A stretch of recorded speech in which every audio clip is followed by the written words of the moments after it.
Right. Assalamu alaikum warahmatullahi wabarakatuh. So yesterday you requested me to have a session today also, but unfortunately in the evening I will be a bit busy. So I'm just recording this video. So you should be probably sleeping at this time when I am recording this video.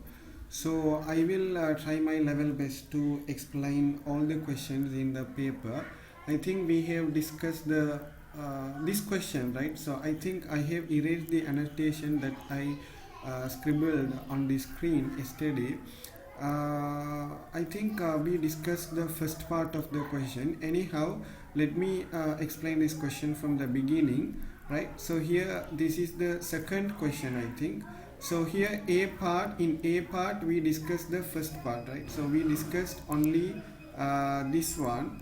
So you can just watch this video. I will explain all the questions in detail, and if you have any questions or if you have not understood anything, you can just drop me a message. I will be replying when I am free, right? Because I cannot conduct a session directly in the evening because I'm a bit busy. I have another commitment, right? So now you can see lead bromide. Lead bromide is an insoluble salt, right? So we have already studied about salts. We classified into soluble and insoluble. And regarding the halides, we studied PB halide, right? PB halide and AG halide, AgX, right? So AG halides are insoluble salts, right? In addition to that, Hg2Cl2 also will be insoluble, right? I think we have already studied about it, and now what we have to understand is we have to make this precipitate, right? So lead bromide is an insoluble salt and is made by precipitation, right? So what we make is we literally or we experimentally form PbBr2 solid, that is a precipitate, right? Now even though if you have a solution, now let's say we have prepared this PbBr2 solution, so here the PbBr2 will deposit on the bottom of the flask, and we may have water separately, right? Because the Ksp of this substance is very less, so it will always deposit on the bottom of the container, right? So here we can see PbBr2, right? So now what we have to do is we have to form this one, right? So I told you you can just partition this substance as Pb2 plus. If now let's suppose this is a sparingly soluble substance. I mean, if it if it dissolves in water, this is how it will dissolve, right? PbBr2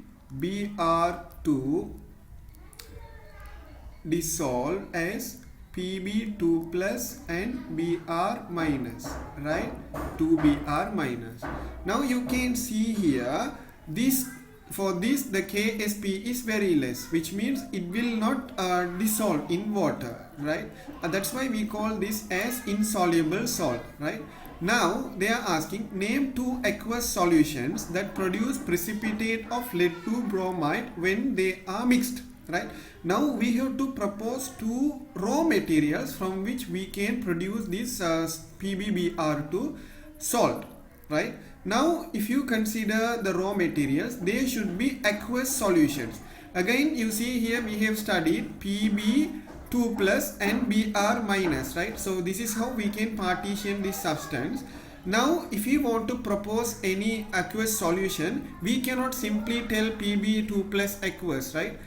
We should append this Pb2 plus with an anion and this Br minus as with the cation, right? Now simply we know some famous anions. Now we can say Cl minus, Br minus, I minus halides, and we can say SO4 2 minus, and we can say NO3 minus also. Now if you again consider Pb2 plus PbCl2, if you append this Pb2 plus with Cl minus, now PbCl2, PbCl2 itself is an insoluble salt. So it is not nice to take this one because the reaction is not practically experimentally feasible, right? It will not occur, right? And again, if you consider PbSO4 also, it's also an insoluble salt, so we cannot consider that also. But if you look at PbNO3, all nitrates are soluble in water, right? So we have already studied all nitrates are soluble in water, right? So the first aqueous solution that we can take for producing PbBr2 is PbNO3 twice, right? PbNO3 twice, or we can say lead nitrate. And again, if you consider the second partition, Br minus. Now if you add any cation, right, so K plus or Na plus or magnesium 2 plus anything, so you can have an aqueous solution, right? Because all sodium salts and all potassium salts are soluble in water. So KBr can be another or the second aqueous solution that we can get from the laboratory to produce this PbBr2. Okay, right? So here these are the answer. For this you obtain 2 marks, right? And moving to the second one, describe how to produce a pure sample of lead 2 bromide from the mixture of aqueous solution in A1, right? So in A1 we have taken these 2 raw materials, and by mixing them together we can form PbBr2 solid, right? So now you can see, you can look at the physical states of these substances. This is aqueous, this is aqueous. Now if you mix them together, we will form a precipitate. Now this precipitate is PbBr2, right? So we may have water above this precipitate. Okay, some amount of PbBr2 may be dissolving into this due to the low Ksp value. PbBr2 solid, right? Now in the second part they are asking, describe how to produce a pure sample of lead 2 bromide from the mixture of aqueous solution in A1, right? So now here this is the mixture of aqueous solution. Now what we can do, now we have a this precipitate and the liquid, right? So this liquid, first we have to filtrate. What we have to do, we have to filtrate. So the first step is to filtrate. Then we have to wash the precipitate, right? So for washing purpose, this is how actually the PbBr2 is obtained in the laboratory conditions. First we have to filtrate the solution and then wash the precipitate using hot water, and then we have to recrystallize, right? So you can just mention these things: filtrate the solution and wash it with hot water, and then you have to recrystallize, right? So this is how the pure sample of lead bromide is produced in the laboratory from the mixture of aqueous solutions. You can just write down as the answer because they are spiky precipitate and they can dissolve in hot water. Lead bromide cannot dissolve in normal water, cold water, so we have to dissolve it into hot water, and then we have to recrystallize, right?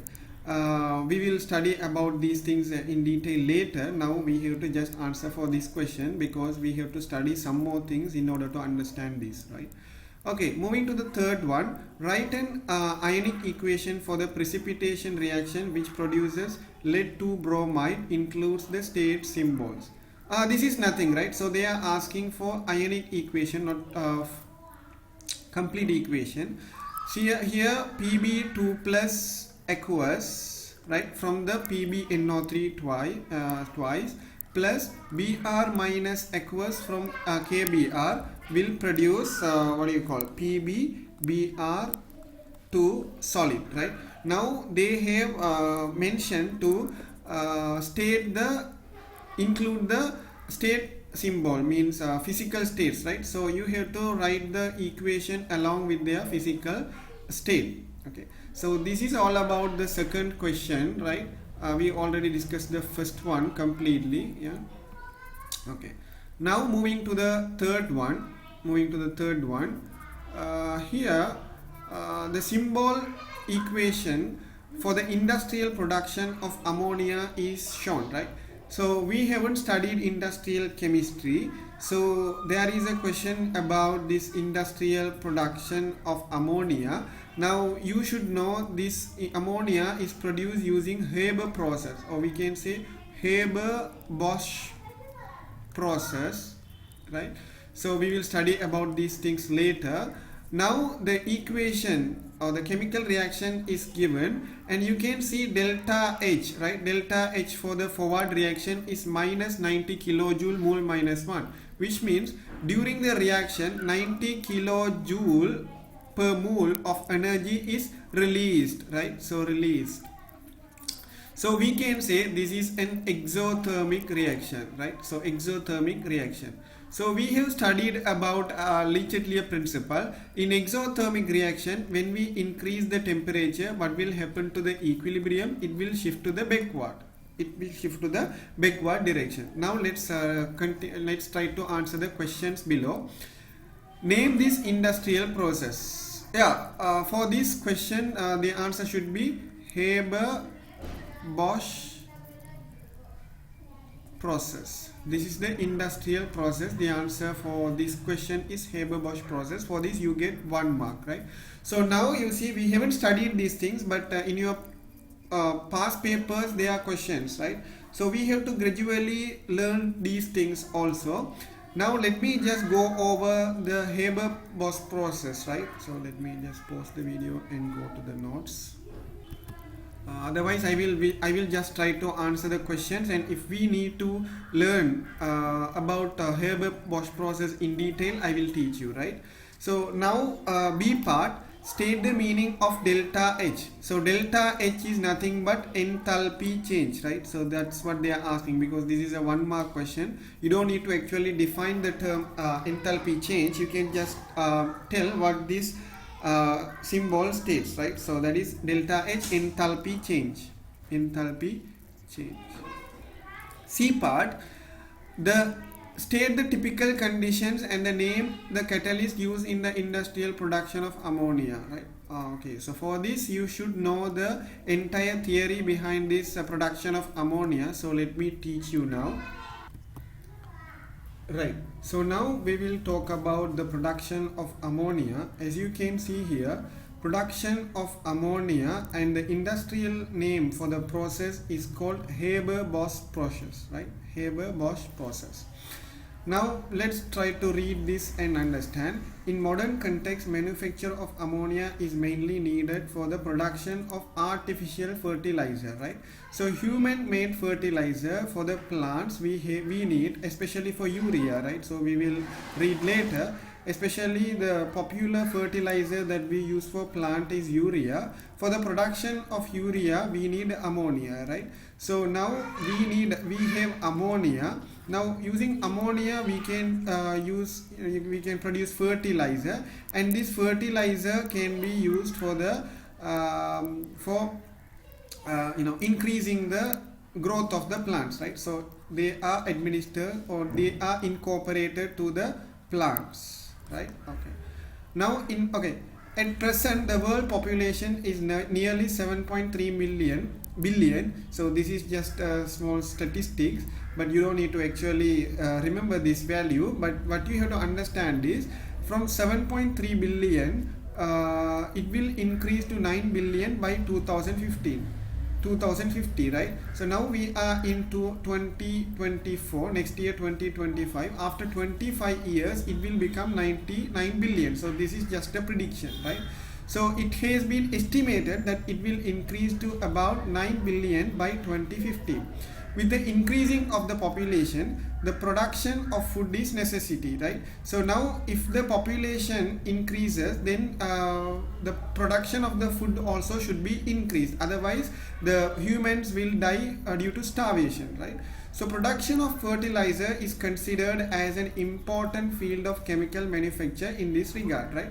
So if we want to provide food for all the human, then normally human rely on plants and animal, right? Plants and animals for his consumption, right? So now for the growth of plants we need fertilizer, and animals rely on plants, right? So now we have to exponentially increase the growth of plants, then only we can give the food for animals, and the human can consume animals, right? So this is life cycle. So for all these things to happen smoothly, we have to increase the production of ammonia, right? Production of fertilizer. For that we need to develop the production of ammonia as well. So production of fertilizer is considered as an important field of chemical manufacture in this regard, right? So we can produce ammonia chemically. This is a chemical manufacture, right? Now if you read this one, of the total ammonia production, right? So let's say the total ammonia production is 100%. Now 83% of the ammonia production is used to produce fertilizer, right? So majority of the ammonia produced is used for the production of fertilizer. Especially 80% of the total ammonia production is to use to manufacture urea, right? So among them we may have several fertilizer, but specifically of the amount of ammonia used for the production of fertilizer, majority of the ammonia is used for the production of urea, because urea is a useful popular fertilizer, right? Now the chemical reaction related to the production of ammonia is given below. Now consider this: ammonia gas plus H2 gas provides NH3 gas and heat. So from this you can tell that this is an exothermic reaction, since during this process heat is released, right? So now in the context of chemistry we have to know that this reaction is a exothermic reaction, right? So let me write that down. This is delta H less than 0, right? So exothermic reaction, right? So this reaction releases energy to the environment, right? And here you can see 1:3:2, right? So this is a mole stoichiometry ratio. We need 1 mole of nitrogen and 3 moles of H2 to produce 2 moles of ammonia gas, because this reaction will occur stoichiometric according to stoichiometric ratio, right? Okay. Now we should know, right? So if we are establishing an industrial factory or chemical factory, we should gather the raw materials to produce our yield, right? So now for the production of ammonia, the yield is ammonia, and the products, or the reactants, or now here raw materials are nothing but the reactants of the chemical reaction, right? So they are the reactants of the chemical reaction. So if you consider the chemical reaction, now simply you can tell that ammonia and hydrogen are the raw materials, right? So using ammonia and hydrogen we are going to produce ammonia, right? So using nitrogen and hydrogen gases we are going to produce ammonia. I don't know, sometimes, okay. Using nitrogen and hydrogen we have to produce ammonia, right? So you should bear this in mind. So here whatever we have in the product side is called yield, right? So this is what we are going to industrially produce, right? So this is our product that we are going to produce. For example, using flour and sugar we are going to make cake, right? So the cake is the ammonia, and flour and the sugar are the nitrogen gas and hydrogen gas, right? So I hope you can understand this analogy. Now listen, nitrogen gas and hydrogen gas are the main raw materials. So they might ask in the exam paper, what are the raw materials used for the production of ammonia? So the answer is nitrogen and hydrogen gases, right? Nitrogen gas is separated by fractional distillation, right? So here you can see in the air we have nitrogen gas 78% and oxygen gas is also there. First we have to liquefy this atmospheric gas, and from the gas if we want to extract their pure components, we have to use this fractional distillation. About this fractional distillation we have already studied in grade 7 also, right? So the process or the technique that we use to separate liquid mixture to their pure component is called fractional distillation, right? For example, from the crude oil we can extract a lot of liquids now using fractional distillation, right? So fractional distillation is a technique or the methodology to extract their pure components from a liquid mixture, right? So a liquid mixture contains a lot of substances and we have to extract them, right? So here you see this atmospheric air contains nitrogen gas and oxygen gas. Now we have to extract N2 gas separately in liquid form, right? So we have to use this fractional distillation, right? Okay.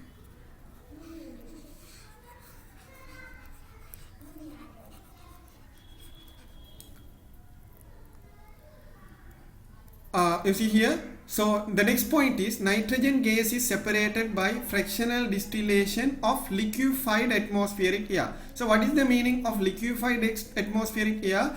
The atmospheric air is a gaseous mixture. Now we have to make it into liquid, right? So we have to compress and we have to make it into liquid, right? So we have to apply high pressure and we have to condense it, right? So we have to condense it and then we can apply this fractional distillation strategy or technique to extract nitrogen gas, right? And therefore N2 gas has a production cost, right? Because to exert pressure on a system we have to spend money. So nitrogen gas cannot be naturally obtained like we obtain oxygen gas or H2 gas, right? H2 gas also has some practical. So like for example, if I take water, so water can be naturally obtained. Likewise N2 cannot be obtained because we have to implement some techniques or mechanism to extract it. So it has a production cost, right?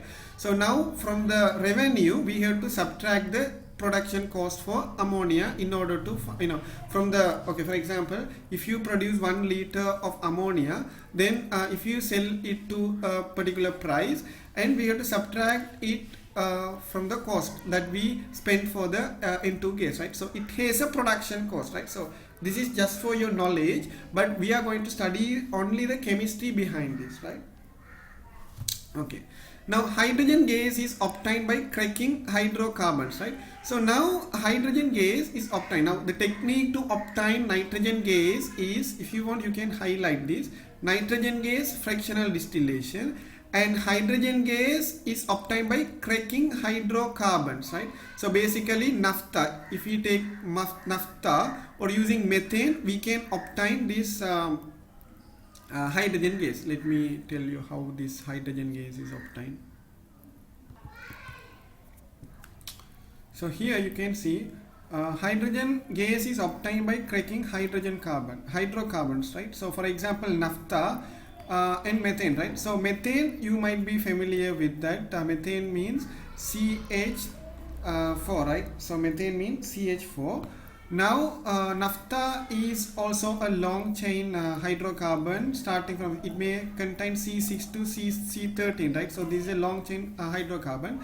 We just break this, right? So now let's say CH4 becomes carbon and H2 gas, right? So this is how we are going to industrially break it into hydrogen gas, right, in carbon atoms. Now naphtha is just a petroleum product, right? So it's a volatile. It is used in lighters also. It is like it is similar to gasoline, right? So gasoline, that is a fuel. Now likewise this naphtha is also a fuel, right? So now methane, so you can just remember that hydrogen gas is obtained by cracking hydrocarbons like naphtha or methane, right? So this is the next point, is the which is the main components of natural gas. Now you see here methane is a main component of natural gas, right? So you don't need to actually know in detail or in depth, right? So here the raw materials are nitrogen gas and hydrogen gas. Now the summary is, let me tell you the summary. So for raw materials, ammonia, the raw materials are N2 gas and H2 gas. N2 gas is obtained from fractional distillation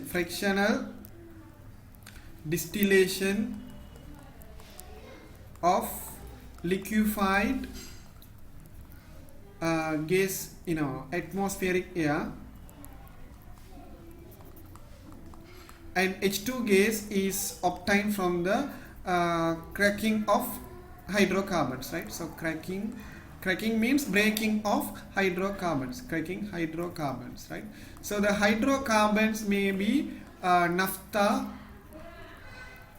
or methane, right? So now this is the summary, right? So you have to just remember this. In case if you face any questions, you should be able to give the answer, right? So let's move to the content now. Here this is not actually necessary. In United States, about 60% of natural gas production is used for the production of ammonia gas, right? So in United States, now you see here natural gas. Now if you produce natural gas, now of the natural gas production, 60% is used for ammonia gas, right? So hydrogen gas can also be obtained by cracking naphtha, right? So now you see here, repeatedly they are telling hydrogen gas can be obtained by cracking naphtha, and you see here, as I told you, it can take C6 to H, C13 till T13, C13. Now here cracking naphtha, right? So the general formula of naphtha is C6H14. Now when we study organic chemistry, we will study about these things in detail, but now you just want to know the basic concepts behind this, the Haber process of ammonia production, right? So now you see here, it is directly given, right? So naphtha here, hydrogen gas also can be obtained by cracking naphtha. It also releases carbon dioxide to the atmosphere.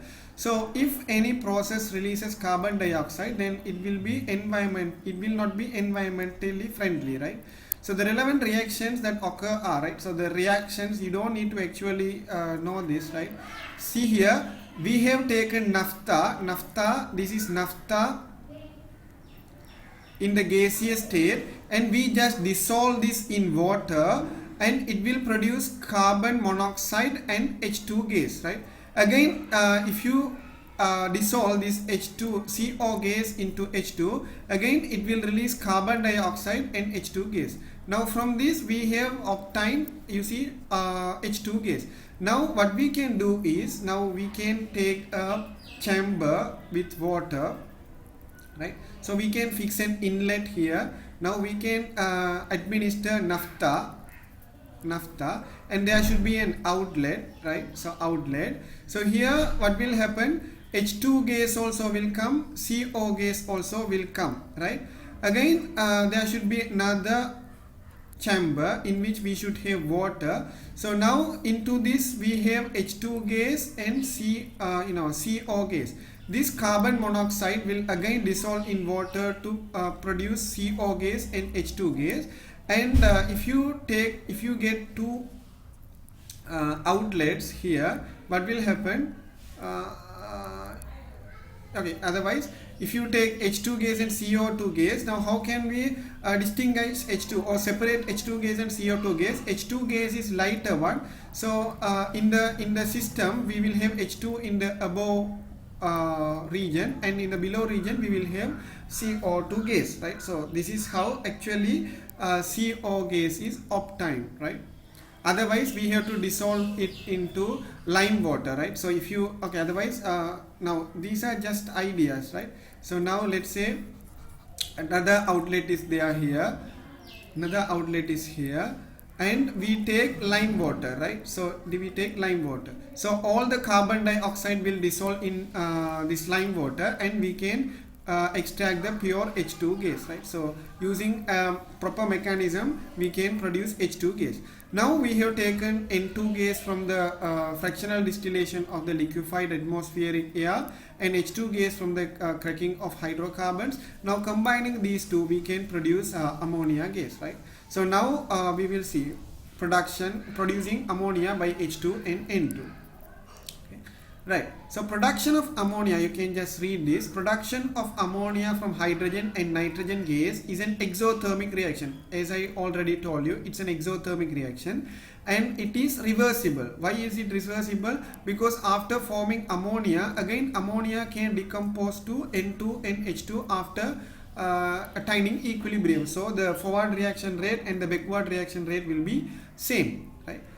But under normal temperature and pressure, this reaction is hardly happen. So here now you see here nitrogen and hydrogen at normal condition we don't this reaction is not feasible. So we have to apply high pressure and high temperature, right? So this is the thing, right? So under normal condition, so this is also very important point. Under normal condition and pressure, this reaction is not thermodynamically feasible. It will not occur, right? So the reason is the activation energy, right? So if a reaction does not happen, what is the reason? Because the activation energy is relatively high, right? So we have to provide energy to overcome that. Now you see here, since this is an exothermic reaction, it will produce energy to the environment, but since it has a default activation energy, we have to first provide the energy to overcome that. So when the reaction starts, it will release energy, but we have to obtain this pressure and temperature to overcome that activation energy. I hope you can understand this point, right? Now producing NH ammonia and H2 gas and N2 gas, right? So this is what we are going to study. Industrially, ammonia is manufactured by Haber-Bosch process, right? So the name, right? So you see this contain 1 mark in your exam paper. The optimum industrial condition, right? So the optimum industrial conditions, this is what they are asking in the question, right? So let me go to your question now.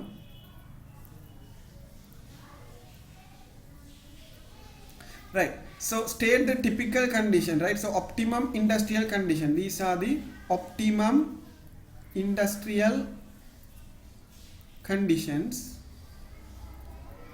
right? So state the typical conditions and name the catalyst, right? So we have to name the catalyst also, right? So let's right. So industrially, ammonia is manufactured by the Haber-Bosch process. The optimum industrial conditions employed for the process are temperature, right? So here temperature 450 to 500 degrees Celsius, right? So this is the answer for the first one. And pressure is 250 to 300 atm, right? So this is the answer for the second one. And catalyst, iron catalyst, potassium and aluminium dialuminum trioxide, right? So during this process we have 3 catalysts. Iron, as I told you already, 3D transition element can act as good catalyst, right? So you can remember iron, Fe, potassium oxide and aluminium oxide are the catalyst promoters that we use in the process of ammonia production using Haber-Bosch process, right? So the things that we have to know from this is, right, so we have learned a lot of things today from the questions, right? So you have to repeatedly watch this video, or you have to take your own notes whenever I am highlighting. They are the exam points, right? So you have to remember them when you are writing the exams. They will definitely help you, right? So here you can see the temperature for the process is 450 to 500 degrees Celsius, and the pressure requirement is 250 to 300 atm, and the catalysts are iron,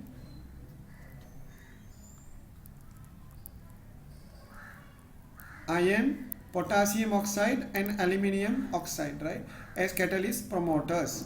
Now this is the reaction that they also have given. Ammonia gas, hydrogen gas produces nitrogen gas, ammonia gas produces ammonia gas and releases heat. But we are providing actually temperature, right? Why do we provide temperature? To overcome the activation energy we provide. When the reaction starts, then it will produce energy to the environment, right? So again, this heat again utilized for the reaction, right? So this can be recycled. This heat can be again recycled in order to enhance the efficiency of the industrial process, right? Now I think this is enough. This is how this process occurs. Just the flow chart to understand how this technique is utilized in a real world scenario, right? Okay. Now with that idea, we will move to the question, right? So the temperature and the units, right? So we have to write down with the units: 450 to 500 degrees Celsius. Here 250 to 300 atm, and catalyst iron K2O or Al2O3, right? Okay. Right. So moving to the D part, state two methods of increasing the rate of reaction, right? So now if you want to increase the rate of reaction, now we have to produce more yield, right? So we have to try to shift this equilibrium to the forward direction. For that we have to apply Le-Chatelier principle. So you see here, now what can you do?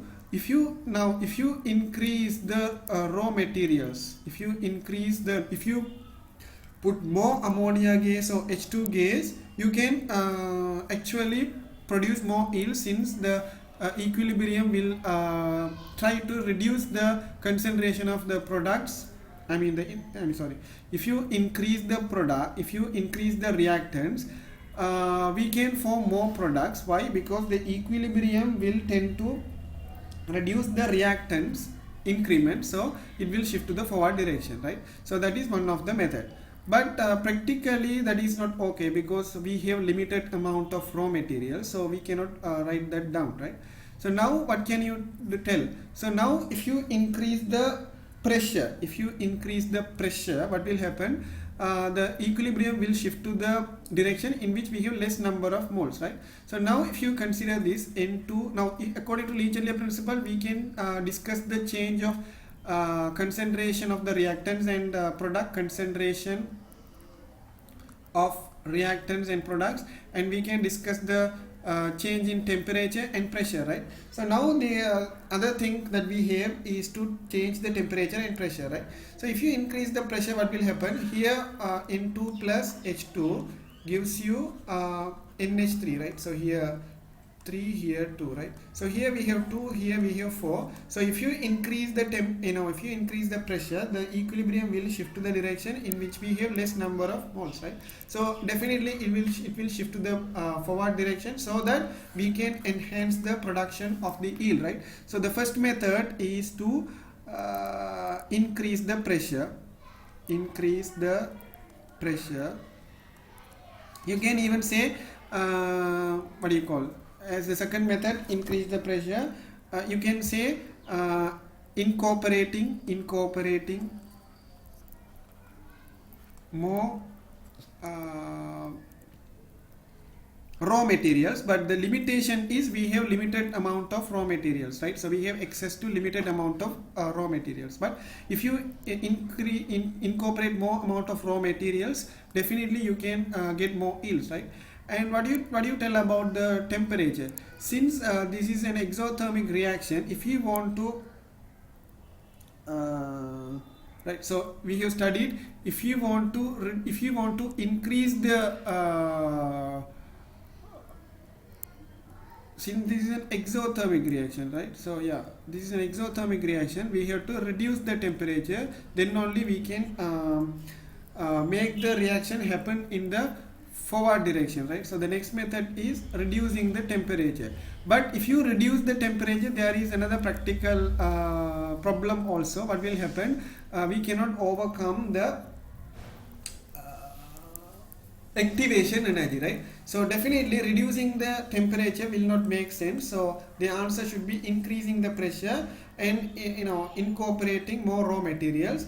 And definitely here, if you reduce the temperature, then the reaction will never happen, because in order to overcome the activation energy, we have to increase the temperature. So anyhow, we have to increase the temperature. If you increase the temperature, right? So if you want to write down reducing the temperature will not be the answer, correct answer. We have to write increasing the temperature, because why? We have to overcome the activation energy. If you overcome the activation energy only, even if you increase more amount of raw materials, you can be able to get the yields, right? So the third method may be increasing the temperature, but I will suggest you to avoid this answer, right? Okay, now we will move to the fourth question, right?